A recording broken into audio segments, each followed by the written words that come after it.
There is no doubt that virtual reality is an incredible genre that has evolved over the past couple of years into something that is absolutely incredible and is the pinnacle of gaming as we know it. But like all new things, virtual reality comes with its own set of problems that stops users from getting into it in such a way that furthers the genre even more than it already is at now. And because of this, virtual reality has found itself in a place where it can't exactly evolve more than it already has. And this video is going to go into detail with the problems that virtual reality faces, what the virtual reality users currently face, and why can't we move on from what we are at now. I mean, after the launch of the Quest 2, virtual reality was in full force, it was in some sort of boom, and ever since the Quest 3 came out, it's sort of slowed down, and this year has not been a very good year for virtual reality, despite the incredible games that have came out. So in this video, I'm going to list some of the reasons as to why this may be the case, and possibly give some solutions alongside that. Hi guys, it's Cammy,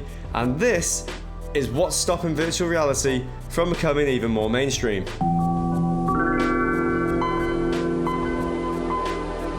So first and foremost, let's get the big one out of the way. It's the cost. Now, this has been an ongoing problem for virtual reality for quite a few years now. A good experience in virtual reality has been historically expensive ever since Oculus came out around 2012, 2013. And the funny thing is, the expensive side of virtual reality doesn't really come from the cost of the headsets themselves.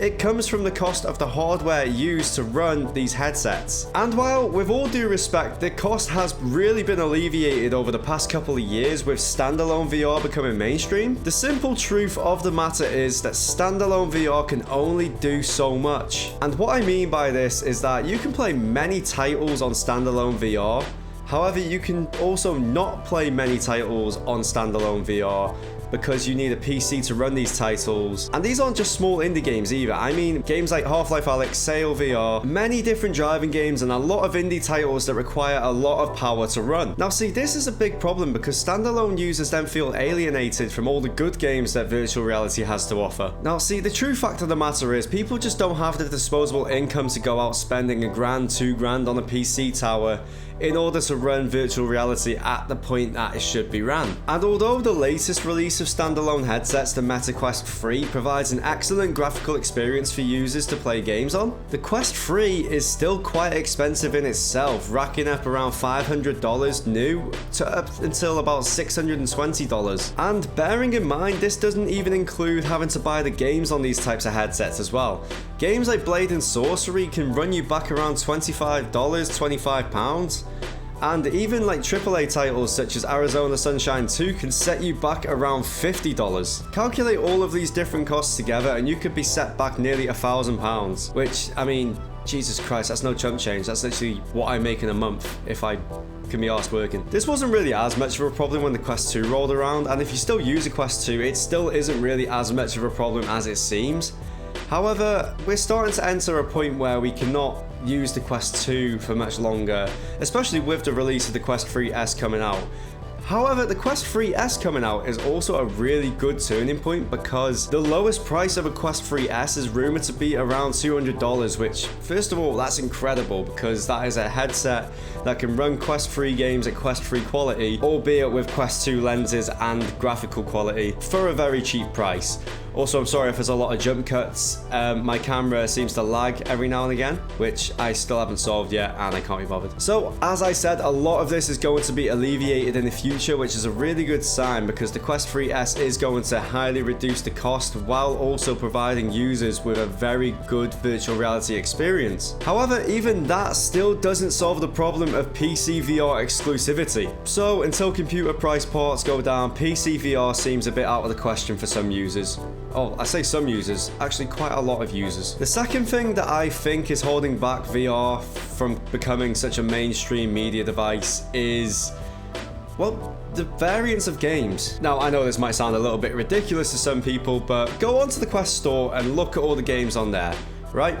Guarantee you 60% of those games include gameplay with a gun. I'm not complaining, however, not all people like shooters. The fact of the matter is the ecosystem and the peripherals that virtual reality has just makes it so perfect for games to just use a gun. I mean, look at the remote here. You're telling me that doesn't look like a trigger? Now, this isn't really such like a huge complaint from me. However, not all people like shooting guns, and I mean, I know there's parents out there who don't want their kids playing games where you go around shooting guns. This isn't America. Now, this isn't really just all a complaint about all these types of games, including guns. It's just that these games need to have a bit of variance between them when it comes to shooting guns, because I mean, all of these shooters, they are pretty much all the same objective. There's not really much of a storyline. There's not much else to do than to shoot other players or shoot bots or shoot zombies. There's just not really much else to do. And moving away a bit from virtual reality guns, the social apps in themselves are just... they're not perfect. And you know it says quite a lot when VR chat has been the best social app to use in virtual reality for nearly a decade now. And if you're anything like me, games like VR chat is just not my cup of tea. What I am hoping for is that a lot more apps come around with the release of the Quest 3 S or the Quest 3 Lite that take advantage of the Quest 3 and its power. Maybe then we can get a bit more variance in games. And I mean, to be fair, we have been seeing this recently. I mean, I have just made a video doing a let's play of I Am Cat. I mean, I thought that was a really good game. It was a breath of fresh air, to be honest. Reason number 3, and this is going to be a very quick one, Meta's marketing campaign for the MetaQuest 3 was shit. It was shit. It was terrible. I didn't even know they had a marketing campaign until it was pointed out like a couple of weeks ago in some Get Hip video. Now, this should not be the case. If you're hemorrhaging billions, like Meta is hemorrhaging billions into this virtual reality market, then you should be advertising that. You should be advertising that every single place you can. And lastly, I just think that a lot of people think that VR is still in an infancy stage, which it is. Even 10 years later, it's still regarded as brand new cutting-edge technology that is yet to be fully explored. Which, I mean, it is the truth. I mean, Meta have been experimenting with mixed reality for about not even 2 years. I mean that with the release of the Quest Pro, they never really experimented all that much to do with it there. It was just a cool little, oh, you can see through, it's a pass-through feature. They didn't really build upon that until the Quest 3 came out, and even then, they've not really built upon it enough to warrant actually getting the headset from the Quest 2. And ultimately, due to these lack of developments, the Quest 2s, the Quest 3s, the Quest Pros that people own have just been left on the shelves collecting dust. And although I believe that it is still far past the point where virtual reality is considered a novelty, I don't really think we are as far past that as we actually think. I think if we got quite a few more really big, hard-hitting AAA releases on virtual reality, it would like acquire a lot more consumers. It would acquire a lot more people. It would be a great thing for virtual reality in general. And to be fair to quite a lot of you have been leaving comments saying like all these complaints with what virtual reality needs. I mean, some people have said it needs a bigger field of view. Some people have said that they don't care for the mixed reality aspect, which to be fair, I really agree with. I really agree with that comment. I do not care for it. I don't really know many people who do care for it. And as a result, maybe Meta should just hang it up for a little bit and focus on the virtual reality aspect, which is why people are getting to these headsets in the first place. Currently, as it stands, if you want to play a AAA title in virtual reality, you need a PC. Either that or you can go get yourself a PSVR 2. Oh my god, yeah, don't. Not until the PSVR 2 comes out to the point where it is compatible with a PC, I don't think it's worth buying. Don't do that. Not yet.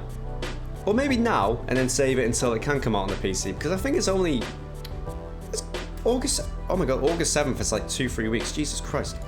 So yeah, some of those are just my little nitpicky complaints about virtual reality and as to why it hasn't become as much of a big thing as it probably should have, because this is a wonderful, incredible piece of technology that needs to be fully utilized much more than it currently is right now. Also, while we're on this topic, can we get some competition in the virtual reality world? Jesus Christ, I'm sick of Meta headsets. It's like Xbox versus PlayStation if you were to take the PlayStation out of it. Or actually, the PlayStation came first, but you know what I mean. Let's have some variance. Let's have some competition.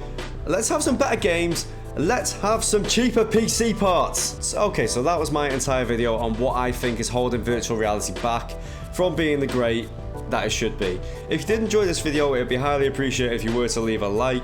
Also, check out some of my other videos because I worked hard on those bad boys and I guarantee you will love them. Also, thank you so much for the support in the last video, by the way. That was like incredible.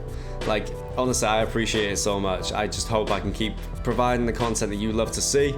And if I can, why don't you subscribe? I would highly appreciate that as well. Thank you so much for watching, and I'll see you in another video.